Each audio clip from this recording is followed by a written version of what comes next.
Sir আমাদের যে কথাগুলো হবে সব লাইভে যাবে আর কি, আমাদের বাকি স্টুডেন্টরা ওখানে যারা আছে তারা লাইভে, আমাদের ফেসবুক থেকে লাইভে ওরা আর কি দেখবে আপনি যে কথাগুলো বলতেছেন সেগুলো। এটা একটা মাইক্রোফোন লাগাইতে এখানে সাউন্ড নেবে না ওরকম, আপনি লাগাই নেন পাঞ্জাবিতে, আমি লাগাই দিই। আগে তোমরা বলো তোমাদের কথা শুনো। না না স্যার, ওই আমাদের যা কথা বলবো এখানে সব লাইভে বলবো, আমি আগে স্টুডেন্টের কথা দিছি। আচ্ছা ঠিক আছে ভাই, ও হ্যাঁ এটা পিছনে ঠিক আছে, ঠিক আছে সব লাইভে আসো।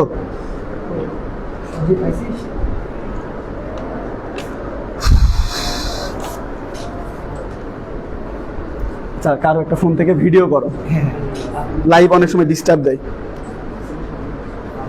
আচ্ছা স্যার আসসালামু আলাইকুম, আমি সবার পক্ষ থেকে, আমার গলা ভেঙে গেছে এই জন্য কথা একটু আস্তে শোনা যাচ্ছে। আমাদের এখানে যারা আছে এখানে হচ্ছে সবাই আমাদের স্টুডেন্ট, ছোট ভাই, এরা অনেকে 25 ব্যাচের আছে, অনেকে অন্য ব্যাচের আছে। আর আমি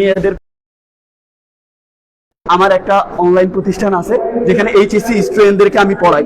আমার প্রতিষ্ঠানের নাম হচ্ছে চলো শিখি, আর ভাইয়ের নাম হচ্ছে প্রান্ত। ভাইয়ের একটা প্রতিষ্ঠান আছে প্রান্ত ফিজিক্স নামে, রাজশাহীতে। ভাই আমার মতো স্টুডেন্ট পড়ায়। তো ছোট ভাইদের যাতে এখানে হট্টগোল না হয়, কোনো ধরনের সমস্যা না হয়, এই উদ্দেশ্যে আমরা আসি, ওদের প্রতিনিধি হয়। তো আমাদের টোটাল 12টা দাবি আছে, আমি দাবিগুলো আপনাদেরকে বলবো। আপনাদের যদি মনে হয় দাবি মানবেন তো সেটা আমাদের জানাবেন, আপনারা যদি মনে হয় যে এটা আমাদের বুঝাইতে পারবেন তো আমাদেরকে বুঝাবেন, উত্তর দিয়ে কোনো সমস্যা নাই। আমরা আসি শুধুমাত্র আমাদের দাবিগুলো জানাইতে আপনাদেরকে, স্টুডেন্টদের পক্ষ থেকে, সবার পক্ষ থেকে। আচ্ছা, আমাদের প্রথম দাবি, আমাদের ঢাকাতে আমাদের যে শিক্ষা উপদেষ্টা আছেন, মাননীয় স্যার আছেন আবার স্যার, ওনার হচ্ছে পদত্যাগ। এটা হচ্ছে আমাদের প্রথম দাবি। এরপরে আমাদের দাবি হচ্ছে ওইটার সাথে আমাদের প্রত্যেকটা শিক্ষা বোর্ডের চেয়ারম্যান স্যার যারা আছে, আমরা এখানে কোনো দাবি নিয়ে আসলে স্যাররা বলে ঢাকা থেকে ডিসিশন আসবে তারপরে আমরা দিব, কিন্তু প্রত্যেকটা পরীক্ষার সময় আমাদের পরীক্ষার প্রশ্ন কিন্তু প্রত্যেকটা বোর্ডে আলাদা আলাদা হয়, রেজাল্ট আলাদা আলাদা হয়, সব কিছু সিস্টেম আলাদা। কিন্তু এখানে আসলেই বলে যে ঢাকা থেকে ডিসিশন আসবে তারপরে ডিসিশন জানাবো। যেহেতু এখানে আমাদের শিক্ষা বোর্ড চেয়ারম্যান স্যারের কোনো কাজ নাই, এই জন্য আমরা চাই প্রত্যেকটা শিক্ষা বোর্ড চেয়ারম্যান স্যার পদত্যাগ করুক। এরপরে আমাদের ওইটার সাথে আরও দাবি হচ্ছে, আমাদের প্রত্যেক বছর, এবছরও রসায়ন পরীক্ষাতে 2টা প্রশ্ন ভুল হয়েছে, প্রত্যেক বছর এরকম আইসিডিতে ভুল হয়েছে, প্রত্যেকটা পরীক্ষাতে প্রশ্ন ভুল হয়। অন্যান্য দেশে দেখা যায় যদি প্রশ্ন ভুল হয়, শিক্ষা বোর্ডের যারা দায়িত্বে থাকে, পরীক্ষা নিয়ন্ত্রক কমিটিতে বা প্রশ্নের সাথে জড়িত যারা, নিজ দায়িত্বে পদত্যাগ করে।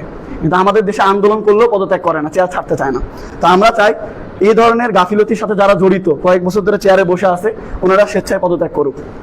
এরপরে আমাদের এই সব দায়িত্ব দেখাশোনার জন্য আমাদের যে শিক্ষা সচিব ম্যাম আছে বা অন্যান্য বোর্ডে যারা আছে তারা পদত্যাগ করুক। এই হচ্ছে 1 নাম্বার দাবি আমাদের। 2 নাম্বার দাবি, ও স্যার আপনারা যদি 1 নাম্বার দাবি নিয়ে কিছু বলতে চান তো বলতে পারবেন, সমস্যা নেই।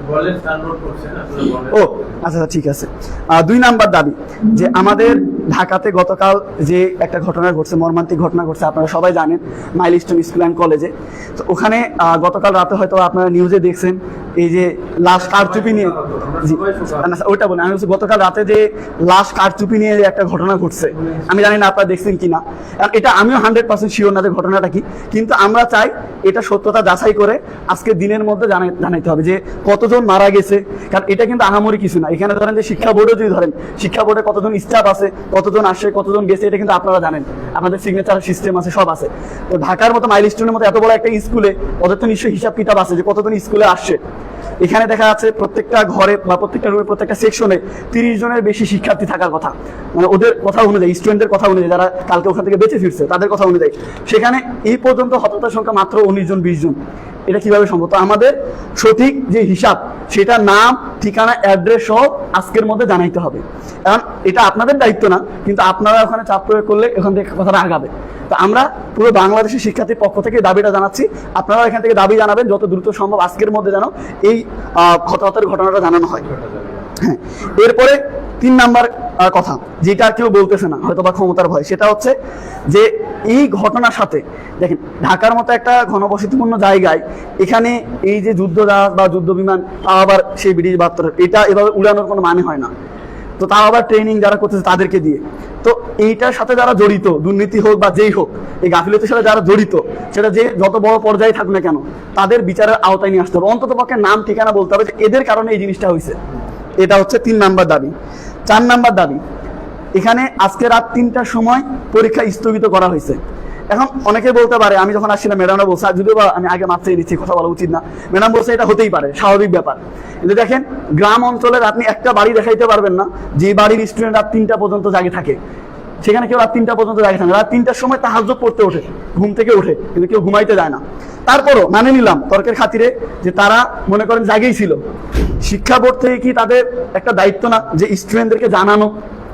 সকালবেলা সকাল 9টার দিকে স্টুডেন্টরা আমাকে ফোন দিচ্ছে, দিয়ে বলতেছে স্যার পরীক্ষা কি হবে কি না, অথচ আমরা রাত 3টার পর থেকে, আমরা কিন্তু 1 সেকেন্ডও ঘুমাইনি, রাত 3টার পর থেকে আমরা বারবার পোস্ট করতেছি, ভিডিও দিচ্ছি যে পরীক্ষা স্থগিত করা হয়েছে, কিন্তু অনেক শিক্ষার্থী ঘুমাই গেছিল।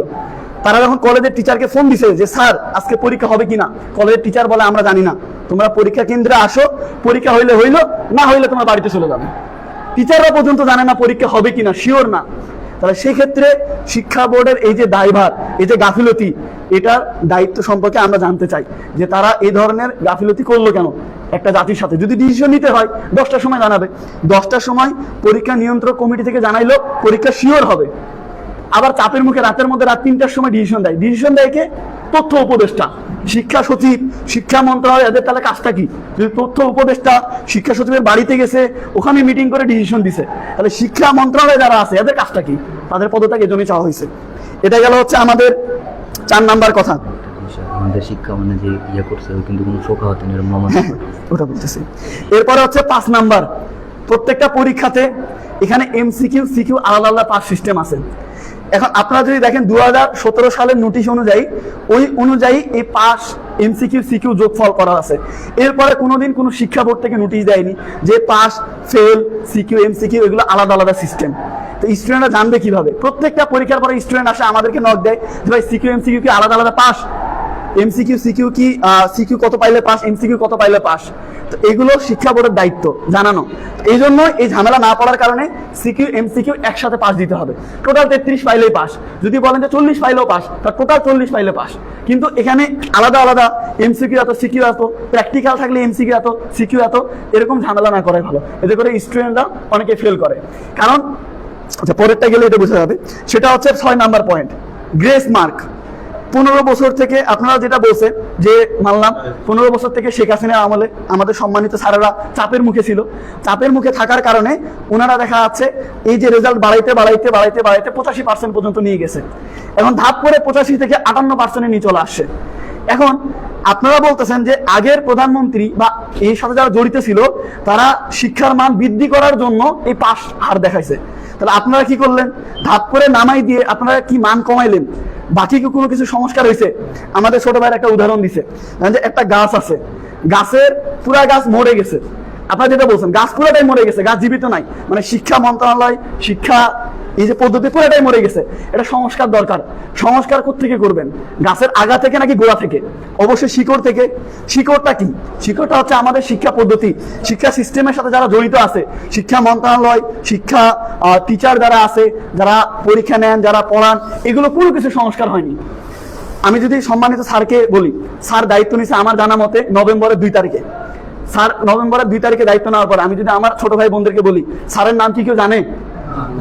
কিন্তু স্যার কিন্তু অনেক সম্মানিত। স্যারের কলেজে প্রত্যেকটা স্টুডেন্ট স্যারের প্রশংসা করে, বলে যে স্যার নিজে গিয়ে ক্লাস নেয়। অন্যান্য কলেজের প্রিন্সিপাল কিন্তু ক্লাস নেয় না, স্যার নিজে ক্লাস নেয়। কিন্তু তারপরে স্যারের নাম জানে না। কেন জানে না? কারণ স্যার আলাদা করে শিক্ষা বোর্ডের স্টুডেন্টদের জন্য কিছু করেনি। স্যার যদি আলাদা করে কিছু করতো স্টুডেন্টরা অবশ্যই জানতো যে স্যার শিরোনামে আসে। স্যার কত তারিখে যোগ দিচ্ছে আমি কোথেকে পাইছি? এটা আমি পাইছি গুগল থেকে, ইন্টারনেট থেকে। ইন্টারনেটে এটা প্রচার হয়েছে, কিন্তু আর কোনো নিউজ নাই, কারণ স্যার আর কিছুই করেনি এর বাইরে। তো আমাদের যেটা কথা সেটা হচ্ছে যে গ্রেস মার্ক আগের নিয়মে নিয়ে আসতে হবে। ধরেন আপনি কমান 5 মার্ক 7 মার্ক এভাবে কমান। একসাথে আপনি যখন ফেল করতেছেন তখন একটা টিচার বা আশেপাশের আত্মীয় স্বজন বলেন বা যারাই বলেন, কেউ কিন্তু জিজ্ঞেস করবে না কেন ফেল করছে। সবাই ফেলটুস বলে গালি দিবে, তা না 1 বছর তাকে গালি দিবে, তা না 1 বছর সে ডিপ্রেশনে থাকবে। তো এটা দায়ভার কিন্তু শিক্ষা মন্ত্রণালয় বা আশেপাশে যারা চাপে আছে। শিক্ষার মান দেখানোর জন্য শিক্ষা কোনো সংস্কার নাই, শুধু রেজাল্ট কম দেখাইলে শিক্ষা সংস্কার হইল না। তো গ্রেস মার্ক আগের নিয়মে রাখতে হবে। এটা হলো 6 নাম্বার কথা। 7 নাম্বার কথা, আমাদের কাছে প্রমাণ আছে, আপনারা তখন প্রমাণ চাইছেন যে টিকটকার যারা আছে এই টিকটকাররা খাতার ভিডিও পোস্ট করছে। এখন আপনারা যদি বলেন ভাই তারা খাতা দেখেনি, তাহলে কারা এই কাজ করছে তাদের তো আইনের আওতায় নিয়ে আসতে হবে। কিছুদিন আগে শিক্ষা মন্ত্রণালয় থেকে নোটিশ দিছে সর্বোচ্চ 2 বছরের জেল হবে। এখানে 6 লক্ষ শিক্ষার্থী ফেল করছে, 6 লক্ষ শিক্ষার্থী টানা 1 বছর জেলখানার মধ্যেই থাকবে, তারা কিন্তু বাইরে আসতে পারবে না। এসএসসি পরীক্ষার্থী এইচএসসি তে যে 4 লক্ষ 5 লক্ষ এবার ফেল করবে তারা সমাজে মুখ দেখাইতে পারবে না, কারণ এই সিস্টেম আপনারা করছেন। যারা এ প্লাস পাইছে তাদের মিষ্টি খাওয়া দিয়ে ছবি তোলেন, প্রত্যেকটা কলেজে গান টান হয়, কিন্তু যারা ফেল করে তাদেরকে সবাই গালি দেয়, তাদেরকে নিয়ে পোস্ট করে দেয় ফেল করছে। তাহলে এই যে সিস্টেমটা আসছে এই কথার জন্য যে যারা দায়ী, যে টিকটকাররা খাতা দেখাইছে বা যে টিচাররা এটার জন্য দায়ী, তাদের দৃষ্টান্তমূলক কোনো শাস্তি হয়নি। 2 দিন আগে শিক্ষা মন্ত্রণালয় থেকে পোস্ট করছে যে প্রমাণ পাইছে 14 জনের বিরুদ্ধে, কিন্তু প্রমাণ পাওয়ার পরে কি করছে, কারণ দর্শানো নোটিশ দিছে। এই কারণ দর্শানো নোটিশ দিবে 14 দিন পরে, তারপরে আবার কারণ দর্শানো নোটিশ দিবে, আবার ধামাচাপা হয়ে যাবে। প্রমাণ পাইছে, প্রমাণ পাওয়ার পরেও যদি পদক্ষেপ না নাও তাহলে কবে নিবে? কিন্তু যারা ফেল করছে তাদের তো অলরেডি পদক্ষেপ নেওয়া হয়ে গেছে, অলরেডি 7 জন সুসাইড করছে, এর দায়ভার কার? এটা গেল আমাদের 7 নাম্বার কথা। 8 নাম্বার কথা, একটা স্টুডেন্ট যদি ফেল করে তার 1 বছর লস হয়, সেটা এসএসসি হোক বা এইচএসসি হোক, তাদের সাপ্লিমেন্টারি পরীক্ষা নিতে হবে, যেটা ইউনিভার্সিটি লেভেলে হয়, সব জায়গাতে হয়। এতে করে হবে কি, যে স্টুডেন্ট 1 বছর ডিপ্রেশনে থাকে সে চাইলে 1 মাসের মধ্যে পরীক্ষা দিয়ে তার বন্ধুর সাথে কলেজে পড়তে পারবে। যে ছেলেটা অ্যাডমিশনে সিটকে পড়তেছে, সে অ্যাডমিশন প্রিপারেশন নিচ্ছিল, সে অ্যাডমিশন পরীক্ষা দিতে পারবে, তার 1 বছর নষ্ট হবে না। এই জন্য রেজাল্ট দেওয়ার মানে দ্রুততম সময়ের মধ্যে, যতটুকু 1 মাস হোক 15 দিন হোক, এর মধ্যে সাপ্লিমেন্টারি পরীক্ষা নিয়ে আবার রেজাল্ট দিতে হবে। এটা গেল একটা। 8 নাম্বার। 9 নাম্বার কথাটা হচ্ছে, আমাদের এই যে টিকটকারদের খাতা দেখা বা যাকে খাতা দেওয়া হয়, আমরা কিন্তু জানি না যে আদৌ খাতা দেখা হয়েছে কিনা। যখন পুনর্মূল্যায়নের জন্য আবেদন করা হয় তখনও আদৌকে খাতা দেখছে কিনা আমরা জানি না। তো এটা একটা ভুতুড়ে সিস্টেম হয়ে গেছে।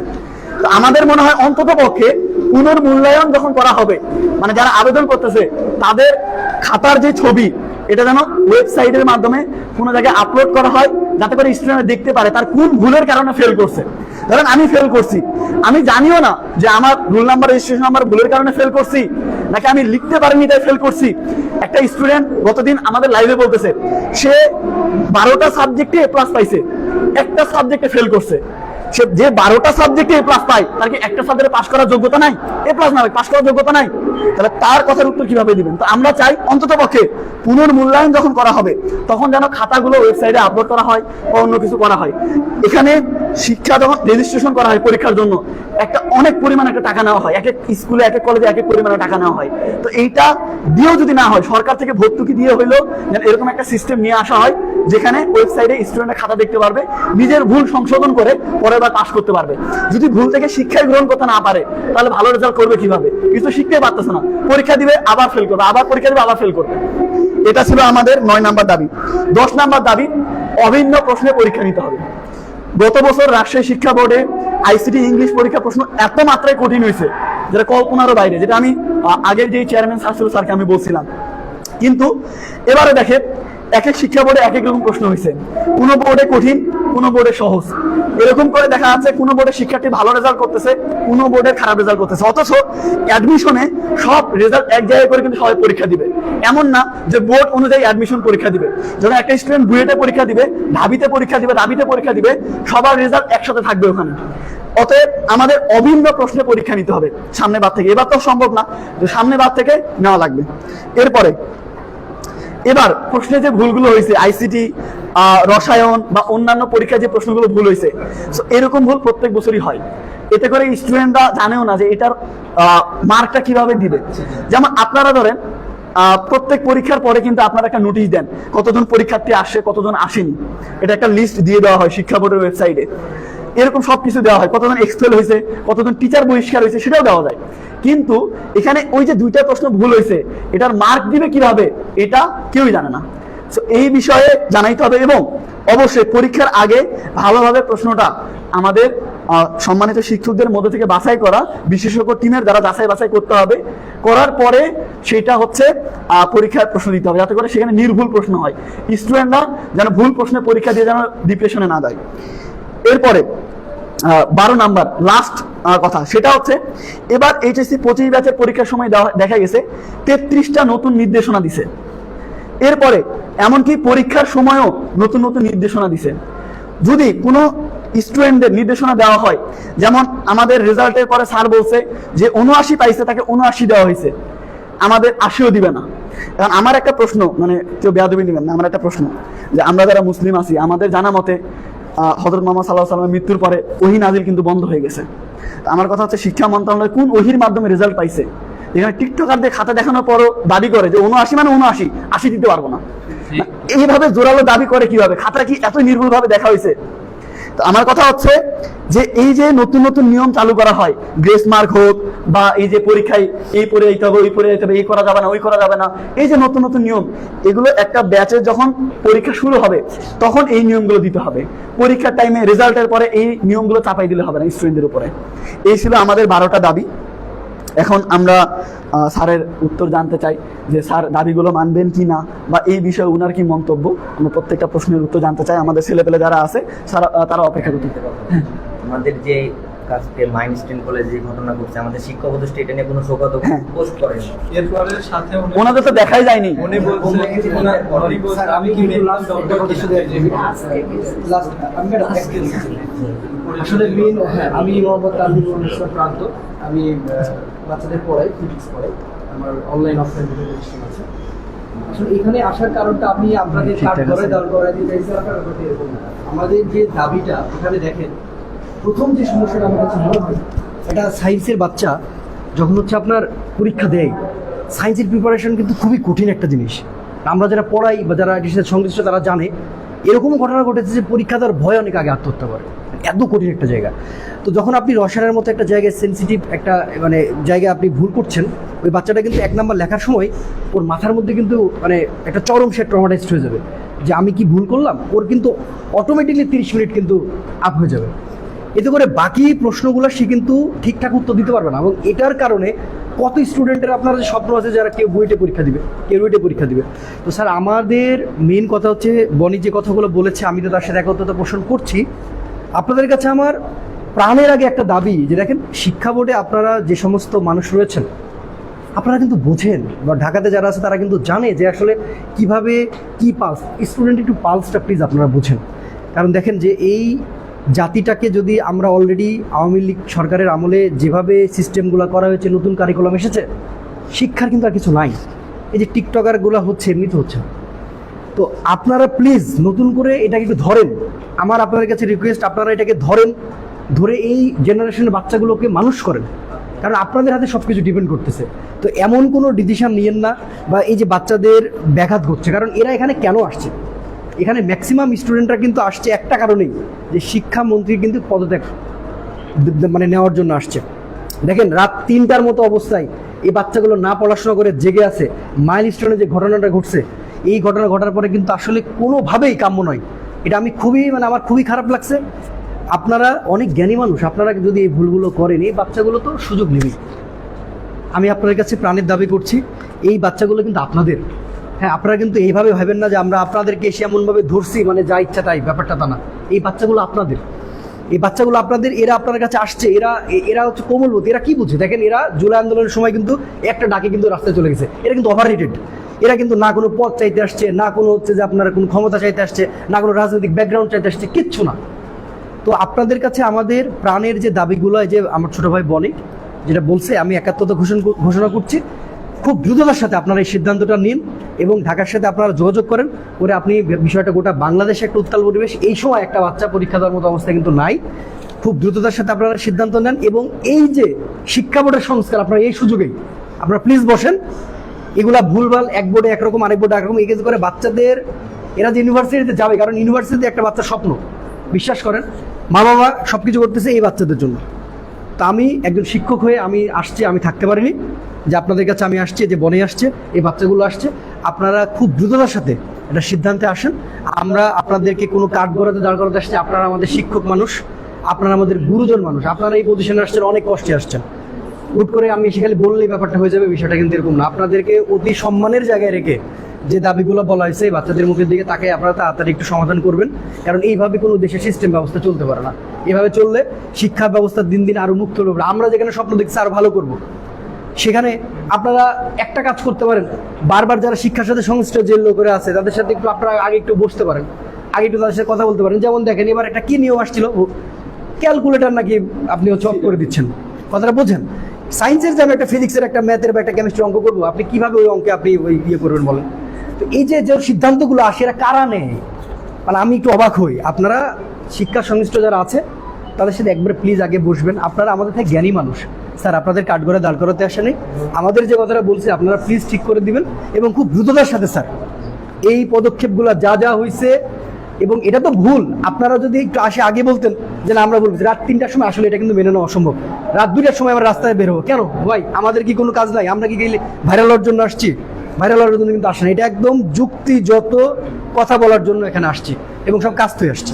আরেকটা কথা সেটা হচ্ছে যে আমাদের যে 33টা দফা দিয়েছিল পরীক্ষার আগে, এগুলো সব যে একদম পঙ্খানুপুঙ্খভাবে পালন করা হয়েছে তা না, এটা হ্যাঁ, কিন্তু কি কাজটা হয়েছে যে আমাদের মেন্টালি প্রভাব পড়ছে পরীক্ষার আগে।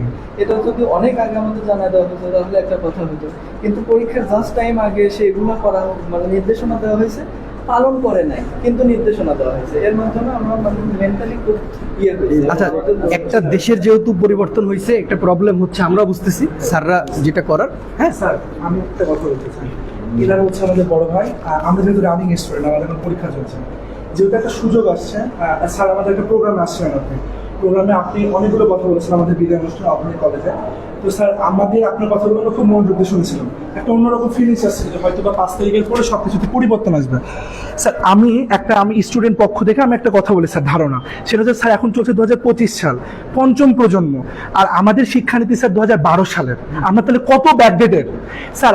আমরা কিন্তু আমাদের যে কয়টা বোর্ড আছে প্রত্যেকটা বোর্ড কিন্তু স্বাধীনভাবে তার কেন্দ্রে সে পরীক্ষা নেয়। আমাদের রাজশাহী বোর্ডে কোশ্চেন করে কেউ কিন্তু না, কিন্তু তারপরে আমরা ঢাকামুখী হয়ে থাকি। স্যার কালকে যখন এরকম একটা পরিস্থিতি হয়, আমরা রাজশাহীর ভিতরে আমরা গ্রুপে আলোচনা করছিলাম, তখন কিন্তু কেউ কিন্তু কোনো বিবৃতি দেয়নি পরীক্ষা দিব কি দিব না। আমরা গ্রুপে ডিসকাস করছিলাম যে আমাদেরকে এখন কি করা উচিত। সবাই ভয় পাচ্ছিল যে কেউ তো পদক্ষেপ নিচ্ছিল না। তখন আমরা বললাম যে তাহলে আমরা একটা গ্রুপ ভোট করে আমরা একটা প্রথম পদক্ষেপ নেব। একজন যদি সাহস করে আগায় যায় তাহলে সবাই তখন হবে। আমরা প্রথম স্যার অগ্রণী স্কুলে আমরা গ্রুপে ডিসিশন নিয়ে আমরা তখন আমাদের পেজে বলি যে আমরা কালকে পরীক্ষা দিব না। স্যার আমি এটা বলার কারণ এটা যে আমাদের বনি ভাই যেটা বললো যে স্যার একটা গাছ যদি মারা যায় আপনি গাছটা এসে উকড়ায় ফেলে দেবেন না, গাছটাকে যদি বাঁচাতে হয় তাহলে স্যার গোড়া থেকে সমস্যা করতে হবে। এখন 2025 সাল চলছে, যেখানে স্যার প্রত্যেক বছর 26,10,000 শুধু শিক্ষিত বেকার থাকে, কিন্তু আমাদের যে শিক্ষা পাঠ্যক্রম 2012 সালের, আমরা কিন্তু স্যার আমাদেরকে ছোট থেকে শেখানো হয় এই শিক্ষাতে তুমি অমুক হবা তমুক হবা, কিন্তু স্যার বাস্তবতা সম্পূর্ণ আমরা ওই জায়গাতে যাওয়ার পর দেখি ভিন্ন। স্যার 26 লাখ প্রত্যেক বছর বেকার বের হচ্ছে। তাহলে স্যার আপনারা তো বোর্ড স্বাধীন, তাহলে কি এমন কোনো কিছু করা যায় না আপনাদের দ্বারা যে এই বোর্ড একটা পরিবর্তন করলো, এটা দেখে 8-10টা মানুষ পরিবর্তন করা যায়? স্যার আমরা এমন একটা সময়ে বসবাস করছি যেখানে সবাই দিনকে দিন এআই আর অনেক কিছু টেকনোলজিতে আগে যাচ্ছে, আর আমাদের শিক্ষা ব্যবস্থা 2012 সালের নীতি। আমরা এখনো সৃজনশীল আর এমসিকিউ এর মধ্যে আবদ্ধ, সামান্য কিছু পুঁথিগত জ্ঞান এর মধ্যে আমরা সীমাবদ্ধ। স্যার ম্যাক্সিমাম আমরা যারা কলেজ লেভেলে আছি, স্কুল লেভেলে থাকতে আমাদেরকে বলতো যে কলেজে গেলে তোমাদের এই হবে, কিন্তু কলেজে আসার পরে দেখি স্যার এরকমই যে স্যার একটা বাংলাতে প্রবাদ আছে যে ফাঁকা কলসির আওয়াজ বেশি। আমাদের আমূল যে শিক্ষা ব্যবস্থা আসলে এটা ফাঁকা কলসি হয়ে গেছে, এটার আওয়াজটা বেশি, কিন্তু স্যার কোনো কার্যকরী কিছু না। উদাহরণ একটা দিয়ে সেটা হচ্ছে যে আমাদের প্রতি বছর 5,000 অধিক মেডিকেলে চান্স পায় এবং অনেক মানে ডাক্তার বের হয় প্রতি বছর। এরপর আমাদের কালকে স্বরাষ্ট্র উপদেষ্টা বললে যে প্রয়োজনে ডাক্তার বাহির থেকে নিয়ে আসা হবে। তাহলে এই যে আমাদের দেশে এতগুলো ডাক্তার তৈরি হচ্ছে, তাহলে কি আমরা গুণগত মানে আমরা নিজেদের উপরই ভরসা করতে পারছি না যে আমাদের দেশে যে ডাক্তারগুলো তৈরি হলো? দাবিগুলো জানিয়েছি স্যার এটা হচ্ছে আমাদের কথা।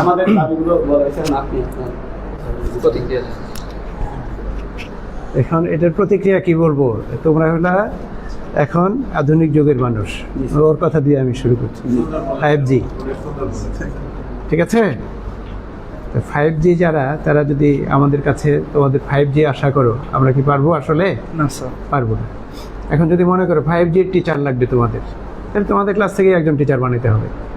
আমি 1983 সালে এসএসসি পাস করেছি, 2012 সাল তো অনেক পরের কথা।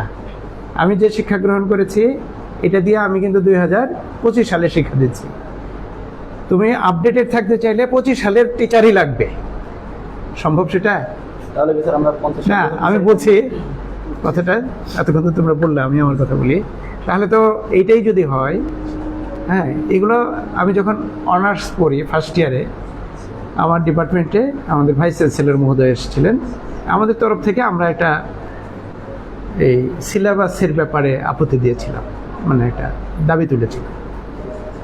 তো ভাইস চ্যান্সেলর, ওই সময়কালের ভাইস চ্যান্সেলর মানে স্বাভাবিক মানুষের তুলনায় অনেক জ্ঞানী গুণী, অনেক নাম করা মানুষ, উনি এই জবাবটা দিয়েছিলেন। অনেক শিক্ষিত মানুষ উনি বলেছিলেন যে শিক্ষার্থীরা যদি ঠিক করবে যে তার পাঠ্যসূচি কী হবে, তাহলে এটা ইন দ্য লং রান এটার ফলাফল ভালো হবে না, এই কথাটা বলেছিলেন।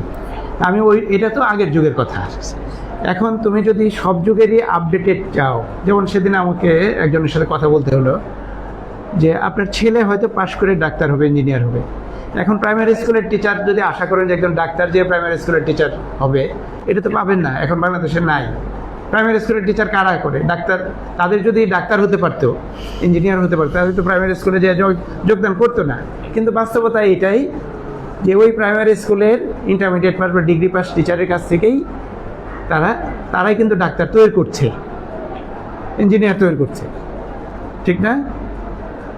প্রাইমারি স্কুলে আমরা যে টিচারদের কাছে পড়েছি, আমরা বিবেচনার একটু চোখ বন্ধ করলে বুঝবো যে তারা কেমন ছিল, কতটা ছিল। তারা হয়তো পাবলিক ইউনিভার্সিটিতে ভর্তি হয়ই নাই, কখনো পড়ে নাই। তারা কিন্তু আবার তোমাদের মতো ডাক্তার, ইঞ্জিনিয়ার, মেধাবী স্টুডেন্ট, ইউনিভার্সিটি পড়ার স্টুডেন্ট তৈরি করছে, তাই না? আচ্ছা, তো এগুলো একটা বিষয় আছে, জেনারেশনের একটা গ্যাপ আছে। হ্যাঁ, যেমন রাত 3টায় কেন পরীক্ষা পিছিয়ে এলো, তাই না? আমাদের দাবিগুলো নিয়ে এক এক ওইটাই এই আসছি, সিরিয়ালি না হলেও এটা রাত 3টায় কেন হলো, এটা একটা বিষয়। বরং বলা যেতে পারে যে এটা আরও আগে হলে ভালো হতো। আচ্ছা, ভালো হতো বলতে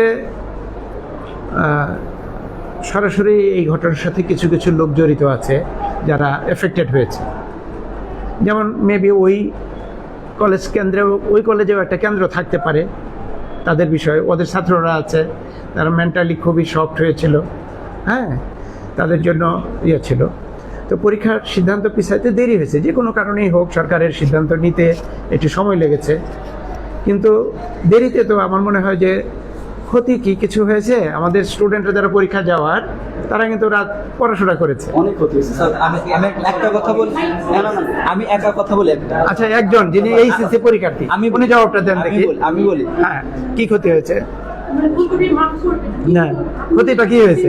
ক্ষতিটা কি হয়েছে? আমি যখন দুপুরে খাই দিয়ে নামাজ পড়ার পর নিউজ পেপারটা স্ক্রল করতে যাচ্ছি, তখন আমি আবার দেখছি যে ছোট ভাই বোনদের এরকম অবস্থা একটা সুস্থ বিবেকবান মানুষ কখনো স্ত্রীর বসে থাকতে পারে না। আমার চোখের জল, আমি তার চোখের পানি ফেলেছি। আমি রাত 3টা পর্যন্ত সারা রাত ঘুমাতে পারিনি। আমার মাইগ্রেনের আচ্ছা, বুঝেছি, সবই হয়েছে। এখন পরীক্ষা তো পিছিয়ে গেছে, তাহলে তো আর তার ক্ষতি একটা কি হয়েছে জানেন? আমি একটা কথা বলি, ক্ষতি হচ্ছে যে আমরা এইভাবে এসেছি এখানে, যদি 10টা যত যাক আর কি, আমার বুঝতে হয়তো ভুল ছিল, তাহলে ক্ষতি হয়েছে। আচ্ছা, কিন্তু এটা হ্যাঁ, কিন্তু এটা বলে কিন্তু এটা বলে নাই যে পরীক্ষা নিবেই। না, পরীক্ষা কি নিয়েছে আজকে? কেন সব কেন তো জবাব হয় না।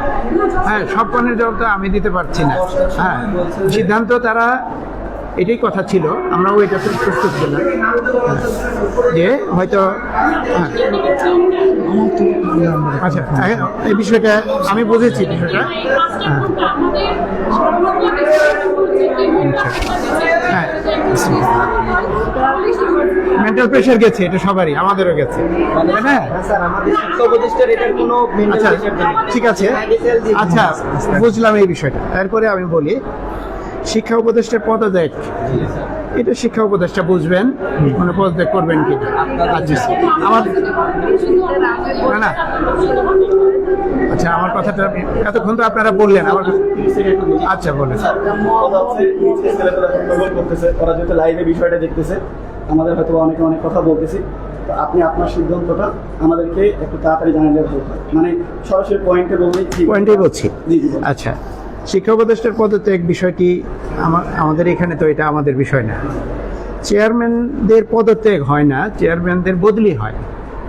চেয়ারম্যানরা সরকারের নির্দেশে এখানে আসে চাকরি করতে, আবার সরকারের আরেকটা কাগজ পেলে চলে যায়। এইখানে পদ আঁকড়ে ধরারও কিছু নেই, এটা পলিটিক্যাল কোনো পদ না, এটা কোনো সামাজিক পদও না। সরকার যদি মনে করে চেয়ারম্যানকে যে কোনো সময় তুলে নিতে পারে, ঠিক আছে? মাইলস্টোন কলেজের ঘটনায় আমরা সবাই, তোমার তো ছেলে নাই মেয়ে নাই নাকি আছে? আমার কিন্তু ছেলে মেয়ে আছে। কিন্তু আমার ছোট ভাই বোন না বলছি আমি, তোমার চেয়ে আমাকে কম শক্ট মনে করো কেন? হ্যাঁ, আমরা কি কম শক্ট? এখন তোমরা তো যদি বলো যে না আমরা শক্ট না, এই কথা ভাবা ভুল হবে। হ্যাঁ, মর্মাহত। আচ্ছা, আমি বলছি এক এক করে। হ্যাঁ, এটার ঘটনার সত্যতা যাচাই করে হতাহতদের হিসাব দেওয়া হবে, এটা নিঃসন্দেহে হবে। এটা তো এটা যে এটা হবে না এমন আমরা আশা করি না, এটা অবশ্যই হবে। আমাদের মধ্যে কয়েকজন এখন ওইখানে একটা তাৎক্ষণিক যে ঘটনাটা ঘটেছে, আমি এটা কারো কাছ থেকে শুনে না, আমার কাছ থেকে যেটা ফেসবুক, ইন্টারনেট এই সমস্ত দেখে যেটা মনে হয়েছে, মানে এত দ্রুত ঘটনাটা ঘটেছে। ওই সময় ওই স্কুল কর্তৃপক্ষ বা সরকার বা কিছু তারা, আমি দুজন ডাক্তারের কথা শুনেছি, ডাক্তারকে জিজ্ঞেস করছে আপনার এখানে কয়জন এসেছে? উনি বলেছেন এটা তো কয়জন আমি গণনা করতে পারি না, আমি জাস্ট খালি রোগী এসেছে আমরা তাদেরকে ট্রিটমেন্টের জন্য দিয়ে দিয়েছি, কিন্তু কয়জন হয়েছে উনি ওই সময়টায় উনি চিকিৎসাবাদ দিয়ে গণনাটা করতে যায় নাই। এগুলো একটু সময় লাগবে হয়তো বা, এটা অবশ্যই হবে। আমি সংক্ষেপেই বলছি, তারা দোষী, এটা অবশ্যই। আমরা তোমার মতো আমার মতো সারা বাংলাদেশের মানুষ, যদি এখানে কারো দোষ থাকে এটা অবশ্যই ইনভেস্টিগেশন হবে। বাংলাদেশ বিমান বাহিনীর মতো এত সুশৃঙ্খল একটা বাহিনীতে একটা ঘটনা ঘটলো, তাদের এটা অপূরণীয় ক্ষতি। এবং তোমরা জানো যে যে ছেলেটা এখানে পাইলট ছিলেন উনি আমাদের রাজশাহীর মানুষ, সুতরাং এটা আমাদের এই এলাকার জন্য আরও বড় ক্ষতি।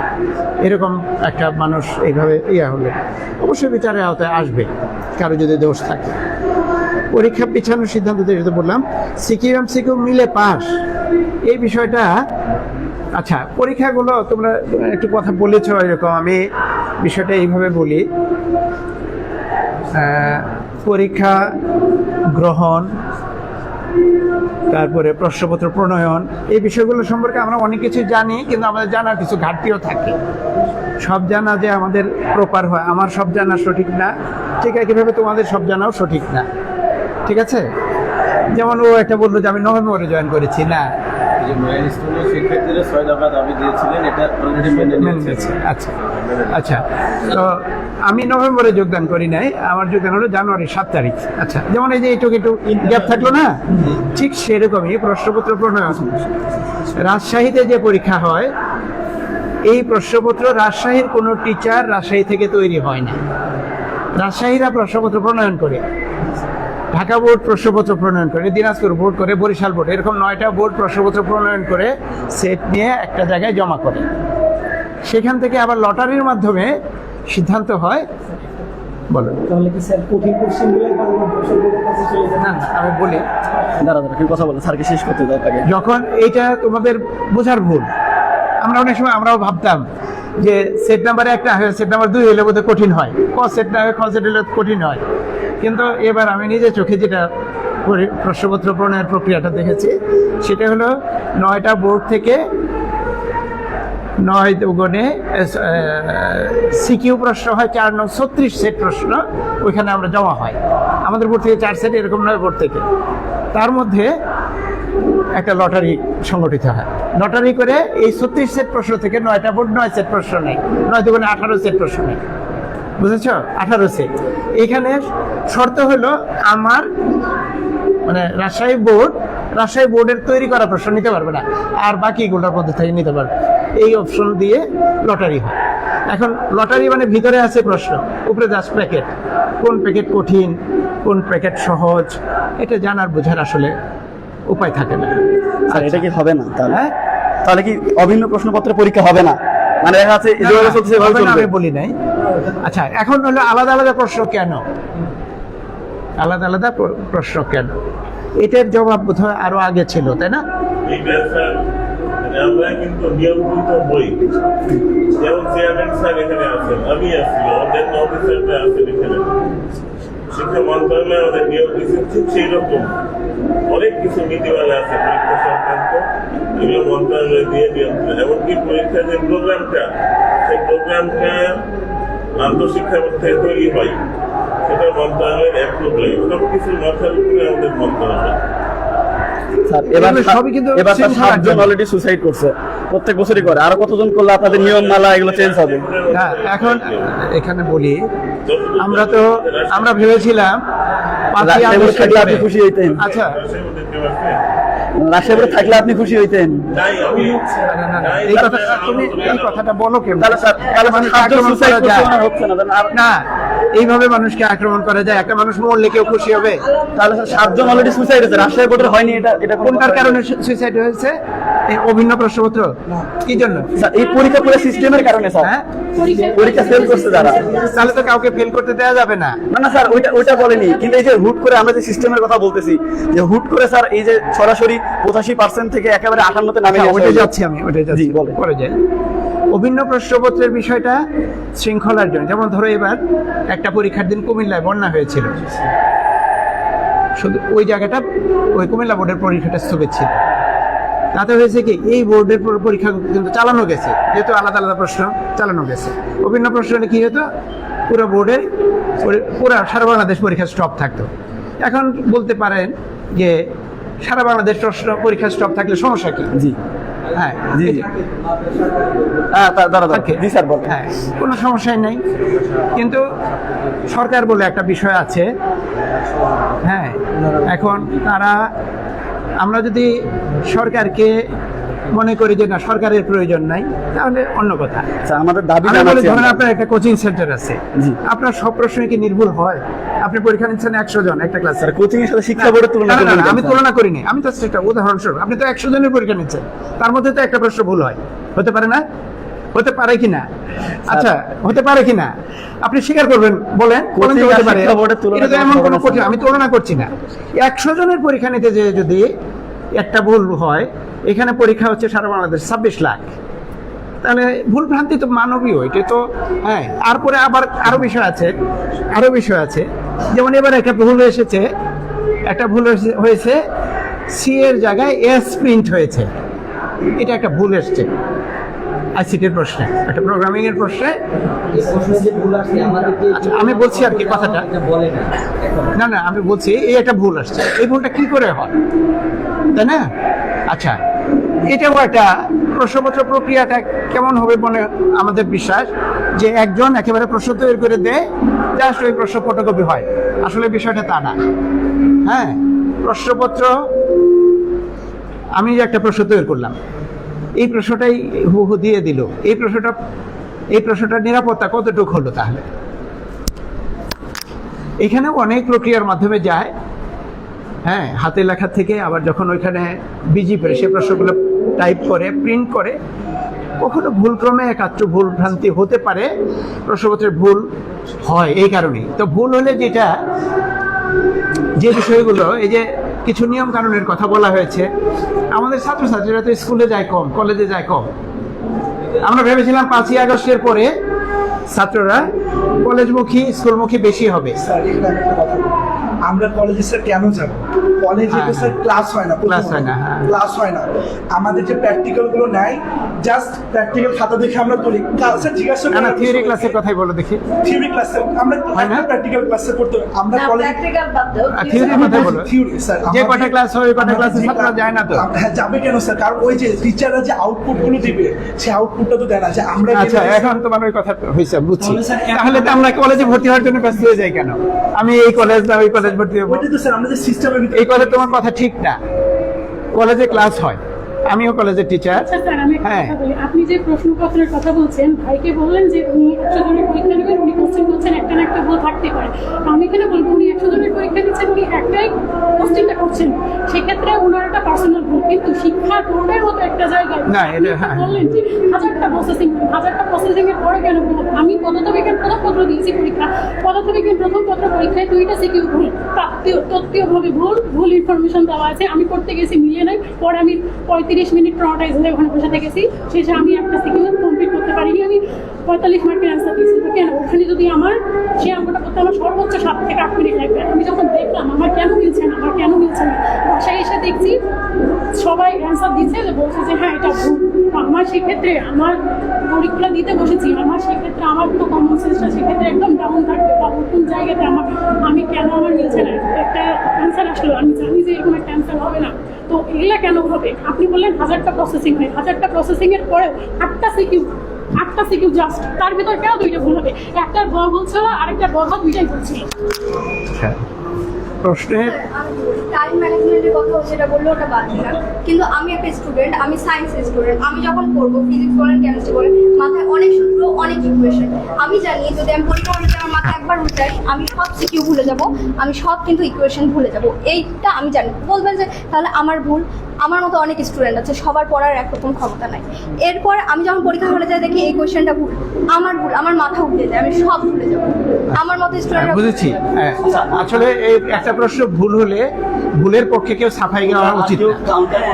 আমি ভুলের সাফাইও গাইতেছি না, আমি প্রক্রিয়াটা বলছি আর কি, এই জন্যই বললাম। এরপরে হলো আমরা যেমন আমরা বললাম দাবির বলেই আসছি। হ্যাঁ, এই যে সিকিউ এমসিকিউ একত্রে পাস কি আলাদা পাস হবে, এই বিষয়টা জাতীয় সিদ্ধান্ত, সব বোর্ডের অভিন্ন সিদ্ধান্ত। এটা আলোচনায় গিয়েছিল। কোনটা?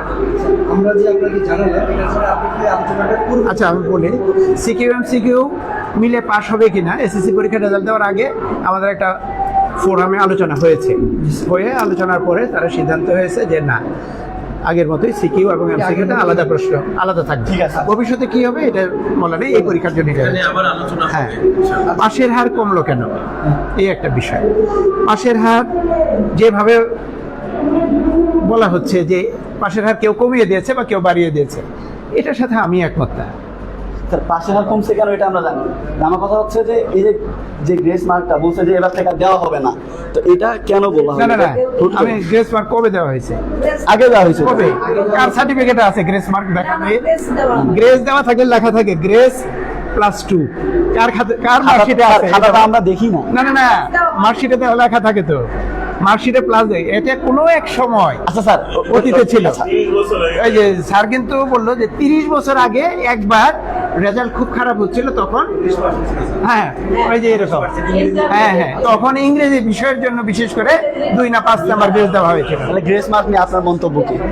না, গ্রেস মার্কের তো প্রয়োজন পড়ে না, আমাদের এমনিতেই 77%। তাহলে এই কথা শিক্ষা মন্ত্রণালয় থেকে বললো কেন যে গ্রেস মার্ক আর দেওয়া হবে না? ওই বলা হয়েছে, আমি তো শুনি না। আচ্ছা, তাহলে আমি এখনই দেখাই। আচ্ছা, আমি ঘটনা যেটা এটাই না, ফ্লেক্সিবল খাতা দেখান। একজন টিচার যিনি উনি খাতা ফ্লেক্সিবলও দেখবেন না, কঠিনও দেখবেন। আমি বলি একটা লাইন স্যার, আমি বলি এটা হচ্ছে ডেইলি ক্যাম্পাসের নিউজ। ওখানে আমাদের শিক্ষা মন্ত্রণালয়ে যে হচ্ছে ঢাকা বোর্ডের যিনি চেয়ারম্যান স্যার স্পষ্ট বলছে গ্রেস মার্ক দেওয়া হবে না। গ্রেস মার্ক দেওয়া হবে না, এটা তো বলছে। হ্যাঁ। এর পাশাপাশি বলছে যে 79 পাইছে, তাকে 79 দেওয়া হয়েছে, 80 দেওয়া হবে না। এর পাশাপাশি মানবিকতার যে নাম্বার অ্যাড করা হয় সেটা এবছর থেকে হয়নি আর সামনেও হবে না, এভাবে বলছে স্পষ্ট বাংলা ভাষায়। পরিষ্কার আমি বলি 79 কি খালি এই বছর পেয়েছে? গতবারের মার্কশিটে আর 79 পাইছে, তার আগের বছর নাই। আগে বলেনি, এবার বলতেছে কেন? কে বলছে? তাহলে স্যার আগে বলেনি এই কথাগুলা, তাহলে এই বছর কেন বলতে না, হবে? এখন কে বলেছে বলতে পারে, কেউ হয়তো বলেছে 79 পেল, সামাজিক যোগাযোগ 80 না, কিন্তু যে 32-31 পাচ্ছে তাকে 33 অন্তত পাস করাই দিক, তার জীবনটা বাঁচা। এটা কাছে আর 80 থেকে 80 না, আর গ্রেস মার্ক আচ্ছা, এখন আমি বলি ফিজিক্সের নম্বর কোথেকে আসে? প্র্যাকটিক্যালে আসে একটা অংশ, এমসিকিউ আসে মেশিন থেকে, কম্পিউটার থেকে, আর যিনি খাতা দেখছেন উনি বাকি দেন সিকিউ এর প্রশ্ন। এখন যিনি খাতা দেখছেন উনি বুঝবেন কেমনে এর 32 হয়ে যাচ্ছে, 1 নম্বর বাড়ায় দেই। যখন যোগ করায় তখন তো যোগ কে করে? ম্যানুয়ালি করে? কোনো মানুষ যোগ করে? এটা তো কম্পিউটার যোগ করে। এটা কেউ জানে? আমি এই বোর্ডের চেয়ারম্যান, আমি কি রেজাল্টের 1 ঘন্টা আগে? এই জন্যই আমরা দাবি ছিল প্রথমেই, তার আগেই সিকিউ এমসিকিউ একসাথে পাস। কারণ যে খাতা দেখছে স্যার। আচ্ছা, এটা দাবি থাকলেই পারে ছাত্রদের তরফ থেকে, আমরাও কথাটা উত্থাপন করেছিলাম। কিভাবে দিয়েছেন? মানে যেটা বলা হলো এটা কি কথা তাহলে এখন নতুন করে আর হবে না এভাবেই? না, এটা আমরা তো এই মিটিং এর আগে উত্থাপন হয়েছিল, আপনারা আরেকবার সেখানে রিজেক্ট হয়েছে, আচ্ছা, আলোচনা পরে রিজেক্ট হয়েছে। আচ্ছা, আমরা তারপরে পয়েন্টে যাবো। তারপরে আচ্ছা, গ্রেস নম্বর আসলে গ্রেস বলতে যেটা বোঝায় একেবারে শাব্দিক অর্থে, এই গ্রেস 30 বছর আগের কথা। আচ্ছা, ঠিক আছে মানলাম। আচ্ছা, টিকটকার এর তৎপরতা, দায়ীদের বিরুদ্ধে ব্যবস্থা, এটা অলরেডি শুরু হয়েছে। এখন দায়ীদের বিরুদ্ধে ব্যবস্থা বলতে কি, আজকে তোমার সামনে একজন মার্ডার করে আসলো, আসামি ধরে নিয়ে কি পুলিশে তার ঠুসঠাস করে মেরে দেয়? 40 বছর পর বিচার হয়েছে বলছে। এভাবে চলবে? হ্যাঁ, না, নিয়ম আছে না, একটা মানুষকে আত্মপক্ষ সমর্থনের সুযোগ দিতে হবে না। এই জন্য নাম হলো শোকজ। প্রথমে এই লোকটাকে যে আপনার খাতা, ওটা কিন্তু ওরা ডিটেক্ট করেছে যে আপনার খাতা কেন বাইরে গেল, পরীক্ষা আইনে আপনার জন্য এই ব্যবস্থা দেওয়া আছে। এই ব্যাপারে আইডেন্টিফাই করা হয়েছে, আইডেন্টিফাই করা হয়েছে, কিন্তু শোকজ করা হয়েছে। আচ্ছা, আইডেন্টিফাই করে তাকে জানতে চেয়েছে আপনার খাতা কি করে বাইরে গেল, আপনার জবাব কি? কিন্তু স্টুডেন্ট অলরেডি ফেল করে বসে আছে স্যার। না না, টিকটকারের হাতে খাতা গেলে কি ফেল করেছে, এটা কোন কথা? এসএসসি পরীক্ষাতে অলরেডি 6 লাখ ফেল করছে। না না না, আপনি একটু লক্ষ্য করলে উল্টা পাল্টা কথা বললে তো হবে না। ওইটার সাথে এটা যে টিকটকারের ছবি তুলে দিছে মানলাম, এই জন্য কি ছাত্র ফেল করেছে? তা তো না, এটা ড্রাইভার না স্যার। তাদেরকে দিয়ে খাতা দেখানো হচ্ছে, তারা আচ্ছা। আমাদের খাতা কিভাবে দেখতে পারবে? তারা তো আমাদের যোগ্য না, যোগ্য না।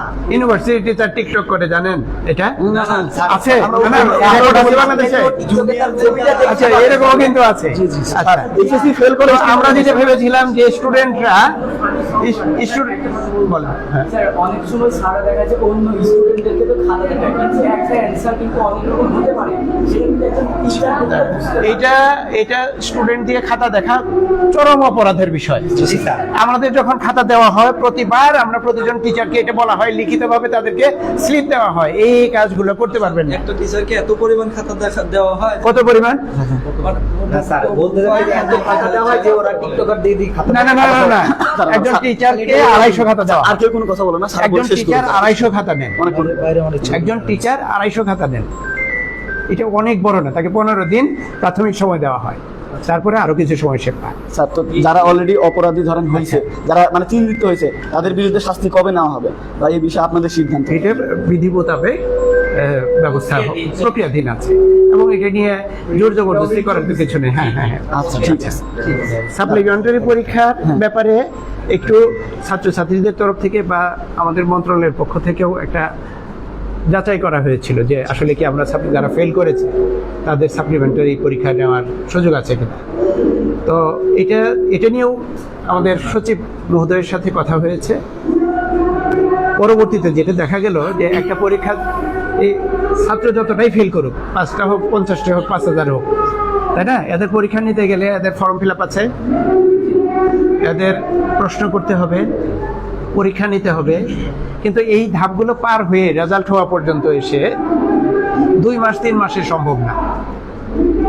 এই কারণে তারা এই সিদ্ধান্তে আগাতে পারেনি। এটা কিন্তু প্রস্তাবিত ছিল এবং আলোচনাও হয়েছে আমাদের সাথে, সব বোর্ডের সাথে।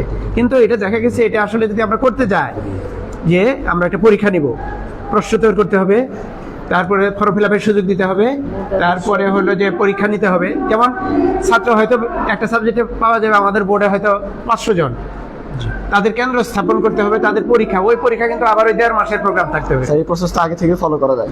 আজকে থেকেই করলেও, আজকে থেকে যদি করা হয় তাহলে রুটিনে কতদিন সময় লাগবে? 1.5 মাস। ফর্ম ফিল আপে কতদিন? আমি ওইটা বলিনি স্যার। কোনটা? ধরেন একটা পরীক্ষা চলতেছে, আপনারা তো জানেন কেউ না কেউ ফেল করবেই, তো ওইটার জন্য আগে থেকে প্রস্তুতি নেওয়া দরকার না? কি প্রস্তুতি? যে প্রশ্ন আগে থেকে বানায় রাখলেন ওই আগে সাবজেক্টে। থেকে প্রশ্ন, এটা তো এর আগে ছিল না, এবারের কথা বলছি। তাহলে এবার রিজেক্ট করলো কেন? হ্যাঁ, রিজেক্ট করে দিল কেন? কোনটা? এই নিয়ম। না না, এটা সময়টা কতক্ষণ লাগবে এই বিবেচনায় এটা কতদিন সময় লাগবে বলে মনে হয়? ফর্ম ফিল আপ কি আগে করে রাখবে তাহলে? মানে এটা অসম্ভব। না না, পরীক্ষার রেজাল্টের পরে তো ফর্ম ফিল আপ করতে হবে। একটা বছর এরকম সাপ্লিমেন্টারি পরীক্ষা দেখেছি তো, আচ্ছা। 1 মাসের ভিতরেই করছে এটা। কবে? এটা আপনার হচ্ছে যখন আমার সালে? যত যে সালে আপনার 2018 কি 17 দিকে। না না না স্যার, করা হয়েছে এরকম একটা। অনেক স্টুডেন্ট ফেল করছে। বরং একটা সুযোগ আছে যাদের 2 সাবজেক্ট 3 সাবজেক্ট ফেল করে তারা পরের বছর ওই 2-3 সাবজেক্টে পরীক্ষা দিতে পারে। হ্যাঁ, এই সুযোগ আছে। আচ্ছা, তো এটা অ্যানালিসিস করে দেখা গেছে যে পরীক্ষা নিতে গেলে অন্তত তার ফর্ম ফিল আপ, পরীক্ষা গ্রহণ, উত্তরপত্র মূল্যায়ন, ফলাফল প্রদান ঠিক একই এই সমপরিমাণ সময়ই লাগবে। প্রথমে রেজিস্ট্রেশন স্যার, হ্যাঁ প্রথমে রেজিস্ট্রেশন। আচ্ছা, রেজিস্ট্রেশন হয় তারা আছে। হ্যাঁ, ফর্ম ফিল আপ তো করতে হবে, কারা কারা পরীক্ষা দিবে। ফর্ম ফিল আপ করতে কতদিন সময় লাগে? একদিনে কি পারবে? কেন পারবে না? হ্যাঁ? 2 দিন দিলেন টাইম। এত সোজা? আচ্ছা, 2 দিন টাইম দিলেন আমাদের তাহলে আমরা যে 3 মাস ভরা ফর্ম ফিল আপের সময় দিলাম, তারপরে পরীক্ষার আগে দিন ফর্ম ফিল আপ। স্যার দাঁড়ান। আচ্ছা, 2 দিন ঠিক আছে। 2 দিন আমার কথা শুনুন। আমাদের যে স্টুডেন্ট আছে ওই স্টুডেন্টের নাম, ফোন নাম্বার কলেজের কাছে আছে কিনা, তার গার্জিয়ানের নাম, ফোন নাম্বার, ঠিকানা সব কিছু আছে কিনা। ডিজিটাল যুগে এসে ফর্ম ফিল আপের কাজটা যদি খাতায় গিয়ে একবার এখানে সিগনেচার, ওখানে সিগনেচার, এখানে এসে দৌড় দেওয়া ছাপ করা লাগে, ফর্ম ফিল আপ তো কলেজ থেকেই হয়, সোজা অনলাইনে চলে যায়। এটা 2 দিনের মধ্যে সম্ভব না কেন? আচ্ছা হ্যাঁ, তাহলে 2 দিনে পরীক্ষা সম্ভব? দিনে 2 বেলা করে পরীক্ষা দেওয়া যাবে না? না না স্যার, তখন তো আবার এসে বলুন না পরীক্ষা গ্যাপ দিতে হবে। স্যার পরীক্ষা তো অনলাইনে দিচ্ছে না, তাহলে পরীক্ষা কয়দিন লাগবে? এটা আমি ফর্ম ফিল আপের দিন নিলাম না। পরীক্ষা একটা নিয়ম করে পরীক্ষা ফর্ম ফিল আপে 2 দিন, অ্যাডমিট কার্ড দিতে 2 দিন, অ্যাডমিট কার্ড প্রিন্ট করা লাগবে, তারপরে কলেজগুলোতে পৌঁছাতে হবে, তারপরে তাদের হাতে হাতে দিবে, তাই তো? 2-4 দিন তো লাগবেই সময়। স্যার আমি বলি, 1 সপ্তাহ মেনে নিলাম, 1 সপ্তাহে ফর্ম ফিল আপ হয়ে গেল, তারপরে পরীক্ষা কত দিনে হবে? স্যার আমি টাইমের হিসাবটা বলে দিই। ধরেন এরা এইচএসসির স্টুডেন্ট, ধরেন এই এইচএসসি পরীক্ষা ফেল করলো, এর রেজাল্ট দিল ধরেন যে সেপ্টেম্বর মাসে, স্যার এরকম মাস এসএসসিটাই বলি, এসএসসিটার রেজাল্ট এদেরকে নিয়ে বলি। ধরেন সেপ্টেম্বরে রেজাল্ট দিল, সেপ্টেম্বরে ফেল করলো, ইউনিভার্সিটি অ্যাডমিশন পরীক্ষা রেজাল্টে সাধারণত 2-3 মাস পরে হয়। ধরে নিলাম এদের পরীক্ষা ডিসেম্বরে হলো, অক্টোবর নভেম্বর ফাঁকা রেখে ডিসেম্বরে অ্যাডমিশন পরীক্ষা হলো, মাঝে যে 2 মাস, এই 2 মাসের মধ্যে এ তো ধরেন যে সব সাবজেক্ট ফেল করলো না, 7টা সাবজেক্টে একটা সাবজেক্টে ফেল করলো। ওই একটা সাবজেক্ট কিন্তু এমনটা না যে জীবনে প্রথম বই করছে, ওর কিন্তু এটা পড়াই আছে, ওর প্রিপারেশন নেওয়াই আছে ওই বইয়ে। ওই একটা সাবজেক্টে যদি আপনার 1 মাস টাইম নিলেন, 1 মাসের মধ্যে 2 দিনে ফর্ম ফিল আপ করান, 2 দিনের রুটিন দেন, 1 মাস টাইম নেন, 1 মাস পরে পরীক্ষাটা নেন, তাহলে কিন্তু পরীক্ষা দিয়ে আর 1 মাস পরে ঢাবিতে ফ্রেন্ডদের সাথে পরীক্ষা দিতে পারবেন। 1 মাস লাগলো হলো, 1 মাস লাগলো ফর্ম ফিল আপ প্রস্তুতি নিতে। পরীক্ষা কয়দিন লাগবে? একটা পরীক্ষা, সেটা কি পরীক্ষা? মনে করলাম বাংলা। আপনারা তো বুঝতে পারছেন 13টা পরীক্ষা, 13 দিন টাইম। না 13টা পরীক্ষা না, পরীক্ষা হলো কত? 35টা। আচ্ছা 35টা পরীক্ষা, স্যার 35 দিন লাগবে, তাহলে আরো 1 মাস। না আমি বুঝলাম স্যার, আরো 1 মাস টাইম হলো, 2 মাসই গেল। হ্যাঁ। আপনারা তো শিক্ষা মন্ত্রণালয়ে আছেন, শিক্ষা মন্ত্রণালয়ের পুরোটা তো একটা সিস্টেম, এমন তো না যে ধরেন যে এইচএসসি লেভেল বাংলাদেশে আর অ্যাডমিশন লেভেল ধরেন যে জার্মানিতে, এমন তো না। আপনারা বসে তো এই বাচ্চাদের হ্যাঁ, 2 মাস চলে গেল, ফলাফল দেবে, ফলাফল কয়দিনে লাগবে?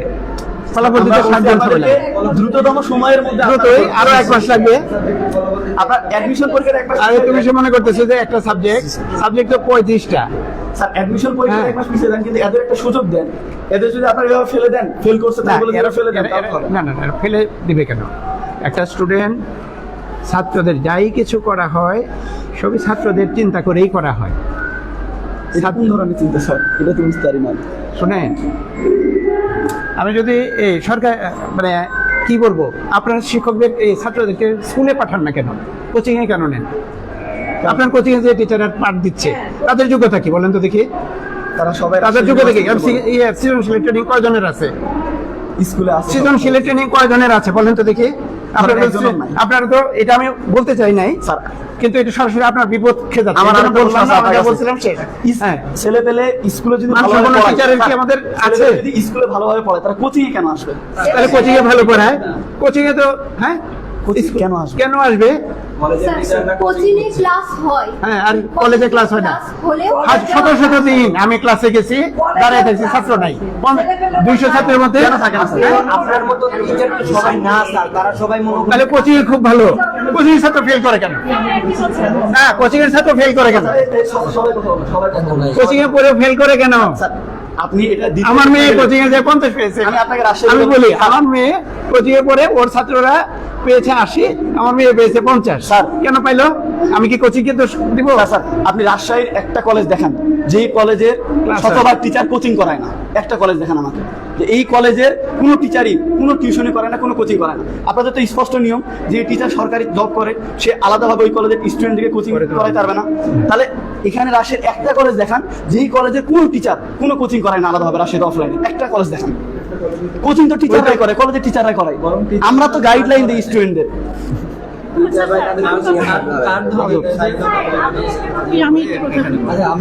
তবে আমি আচ্ছা, আমি কোচিং কলেজ এগুলো দিয়ে না, আমি আমার ব্যক্তিগত কথা জানি।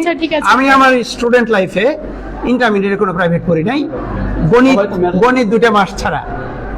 আমার ছোট ভাইরা কেউ এরকম গণহারে কোচিং এ পড়ে নাই, কিন্তু এখন আমার ছেলে মেয়েরা সরি আমার ছেলেও কিন্তু প্রাইভেট পড়ে নেই বনোয়ারি।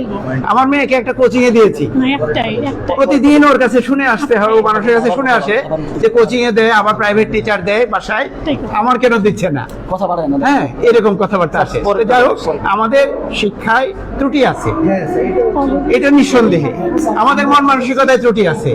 কলেজে এত এডুকেটেড টিচার থাকতেও আমরা ছাত্ররা বলি আমরা কোচিং এ যাই।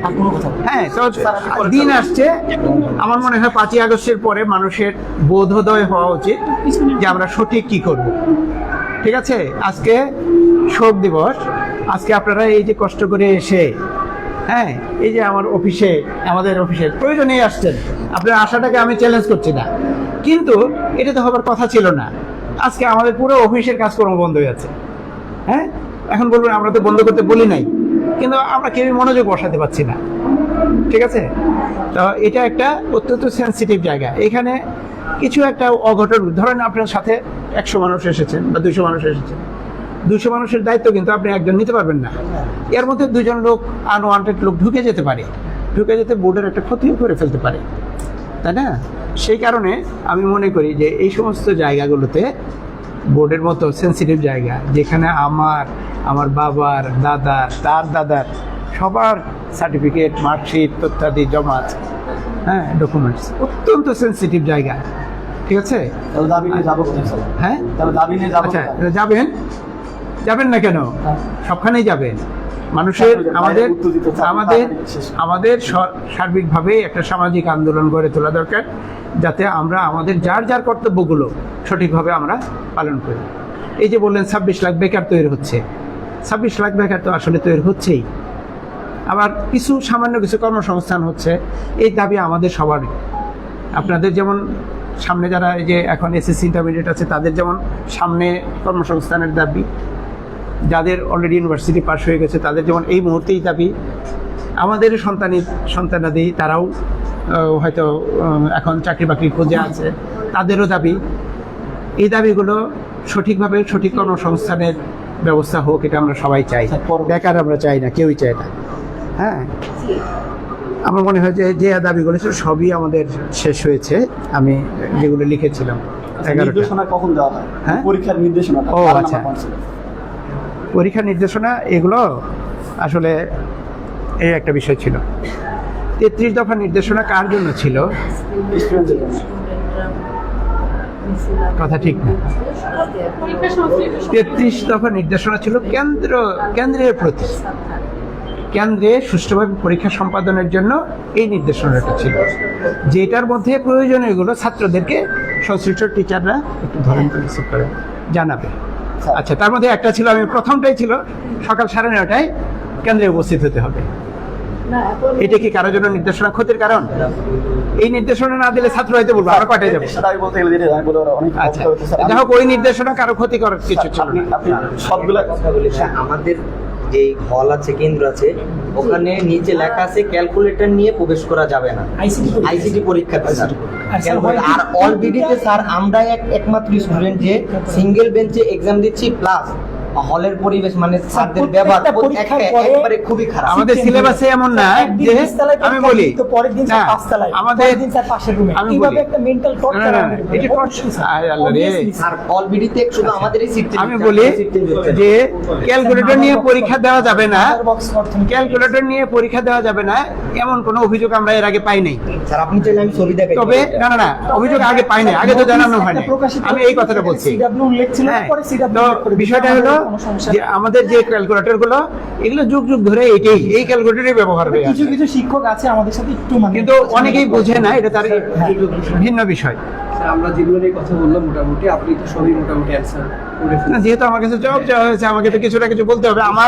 আমার জ্ঞানত, আমার দৃষ্টিতে, আমার বিবেচনায় আমি যেটুক, আমি সবাইকেই আমাদের বলা যায় সন্তান তুল্য অথবা আমার ছোট ভাই তুল্য হিসেবে বিবেচনা করে কিছু আলোচনা করলাম।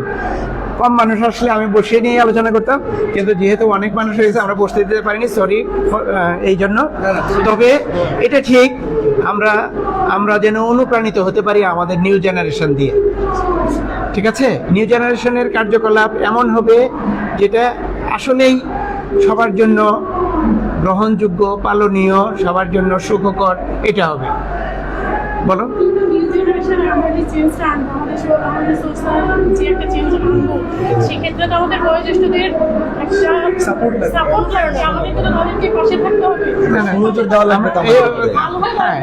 আমি এখন আপনার সামনে দাবি কথা বললাম, আপনি তো আপনি ডিরেক্ট না করে আমি তো সে তোমাকে মিনগুলো বলছিলাম, বা কোনো একটা জননেতার সামনে বা কোনো একটা অফিসারের সামনে আমি আমার দাবি দেওয়া তুললাম, তিনি ডিরেক্ট না করে দেবেন, তাহলে তিনি কিভাবে আমাদের পাশে থাকবেন? তাহলে আমরা সমাজের যারা একদম লো লেভেলের স্টুডেন্ট, লো লেভেলের মানুষজন, তারা যদি সমাজের উপরের মানুষ যদি কোনো সহযোগিতা না করে, কীভাবে সোশ্যাল চেঞ্জ করবে?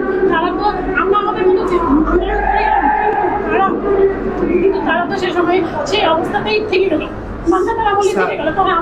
Moral of the story sir, আপনারা চাচ্ছেন ইয়াং জেনারেশনের যে চিন্তা ভাবনা সেটাকে দিয়ে নিজেদেরকে ডেভেলপ করতে, যেভাবে বাংলাদেশটাকে সামনে নিয়ে যেতে। কিন্তু স্যার আমরাও চাচ্ছি আমাদের জেনারেশনটা যেন, আমাদের দেশটা যেন আগায় যায়। কিন্তু স্যার দুঃখের বিষয় এটা যে স্যাররা যে কথাগুলো মুখে বলে সেই জিনিসটা ওনারা যদি স্টুডেন্টরা যেখানে বসে ওই জায়গায় বসে স্টুডেন্টের মাথায় যে চিন্তাটা ঘুরে ওই বিষয়টা নিয়ে ভাবতো, তাহলে স্যার আজকে আমাদের এখানে সবই টিচাররা একটু সিনিয়রই হবে, টিচাররা আগের জেনারেশনেরই হবে, তারাই ইনস্ট্রাকশন দিবে। টিচাররা যদি স্যার একটা কাজ করতো, যে জিনিসটা চিন্তা করছে ওরা, স্টুডেন্টরা ঠিক ওনার বিপরীতে বসে কি চিন্তা করছে ওটা যদি উনি আগেই একটু চিন্তা করতো, তাহলে স্টুডেন্টের চিন্তাটাকেই কিন্তু তিনি বলতে পারতেন, যাতে করে টিচারের কথা স্টুডেন্টের কথা একসাথে হলে অনেক। যেমন আমরা ফিজিক্সে নিউটনের সূত্র পড়াই, 400 বছর আগের সূত্র, তা আমরা 400 বছর আগের সূত্র পড়াই কেন? আমাদের পড়ানো দরকার তো 5 বছর আগের সূত্র। সেটা তো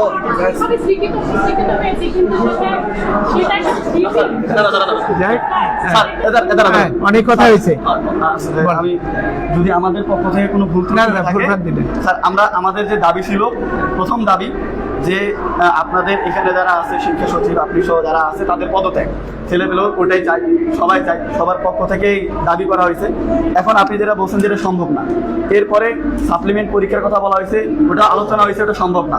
সিকিউ এমসিকিউ আলোচনা হয়েছে, সেটা সম্ভব না।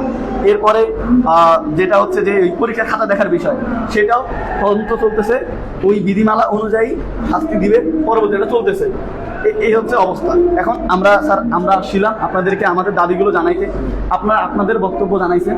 এখন আমরা নিচে যাব, নিচে যা ওদেরকে আমরা বলবো আপনারা কি বলছেন, অলরেডি ওরা লাইভে দেখছে সবগুলো কথা, তারপর আমরা জানাবো। ঠিক আছে।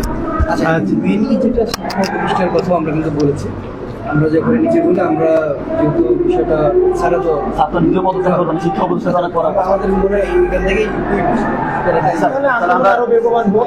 আমি বলি এই বিষয়গুলো আমাদের আমি যতটুকু খবর পেয়েছি, উন্নত হয়েছে যে ইউএস আমেরিকা যেগুলো আছে ওরাও এই সিকিউ এমসিকিউ মিলে পারবে, কিন্তু আমাদের দেশে এটা এখনো চলে না। এই সিকিউ আলাদা, স্যার আজকে যদি পরীক্ষাটা হয় না, তাহলে স্যার আমরা আরো জাপান, চায়না থেকে আরো 3-4 হাজার বছর আগে চলে যেতাম। আজকে পরীক্ষাটা দিতে আমরা অনেক ক্ষতি করে ফেলছি। আজকে এমন একটা চিন্তা ভাবনা আমাদের ওল্ড জেনারেশন এখানে যে বিষয়গুলো আপনারা স্যারের কাছে বললেন, আমার বিশ্বাস স্যারও এই বিষয়গুলো স্যারের যারা ঊর্ধ্বতন আছেন তাদেরকে